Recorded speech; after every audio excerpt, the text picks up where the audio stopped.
Pinag-iingat po ng gobyerno ng Canada ang kanilang mga residenteng babiyahe sa Pilipinas. Base po sa inilabas nilang travel advisory, pinaiiwas nila ang Canadian citizens na pumunta sa ilang bahagi ng Pilipinas.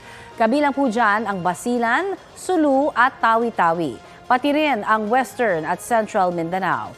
Dahil daw po yan sa mga grupong extremist, banta ng mga pag-atake, pamimirata, kidnapping at marahas na sagupaan sa pagitan ng mga rebelde at security forces.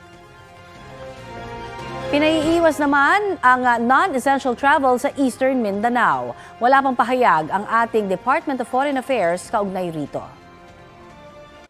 Kapuso, para sa mga maiinit na balita, mag-subscribe sa GMA Integrated News sa YouTube.